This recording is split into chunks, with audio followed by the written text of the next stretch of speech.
Pag-usapan pa natin ang naging pagbisita ni PBBM sa Isabela kasama si mobile journalist Julie Baiza. Julie, para may idea lang, yung mga tao, sino-sino bang madalas dumaan dito sa nasirang tulay na ito?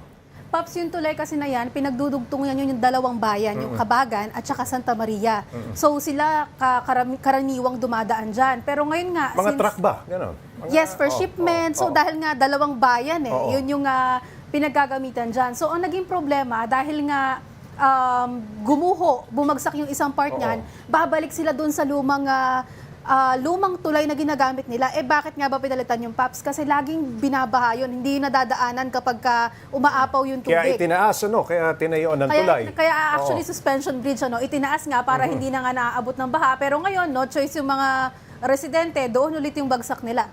Dahil sa pagkasira niyan, Julie, sino ang mangunguna sa pag-iimbestiga at ano ang tinitingnan nila?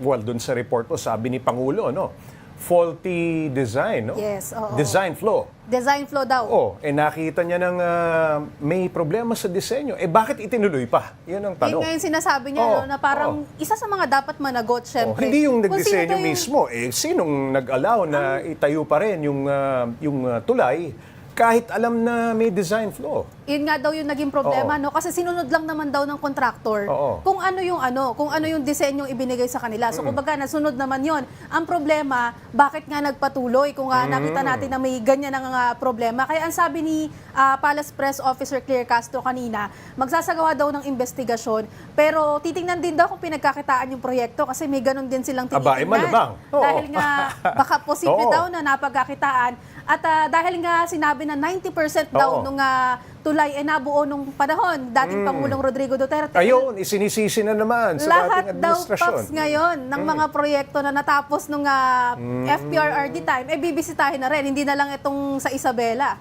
May nasabi ba kung kailan ang target na matapos ang pag-aayos sa tulay? Mukhang ang Pangulo bent on fixing the bridge first, bago hanapin sinong may sala. Yan nga yung sinabi niya, na dapat action muna. Hindi na sabi ni PBBM kanina, I think dapat DPWH na yung magsalita tungkol dito, kung magkano yung magiging pondo kung sakasakali, nagagastusin ulit, at kung kailan nga target na matapos, dahil kaya nga pinalitan yung tulay dahil mahirap nga para sa mga residente doon at binabaha. Nako, lalong-lalo na kung nag-uugnay ito ng dalawang bayan, Julie. Okay, sa ibang usapin, may sagot ba ang palasyo sa pahaging ni Davao City Vice Mayor Baste Duterte na lenient ang Pangulong Marcos at ang administrasyon sa mga krimen? Sabi ni Yusek Castro kanina, Paps, saan daw ba nakukuha yung mga data na sinasabi fake news na naman ba yan?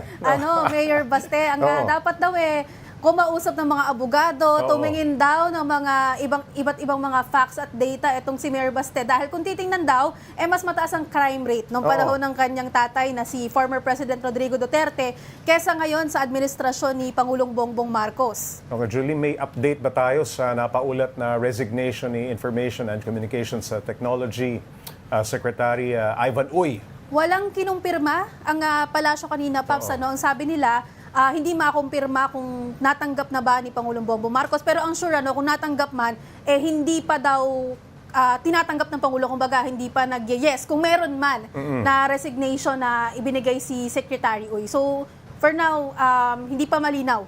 Si Sec J. Ruiz, hindi pa? Kakaupo lang, Paps. Kakaupo lang, Paps. Okay, Julie, maraming salamat. Mobile Journal, Julie Baiza.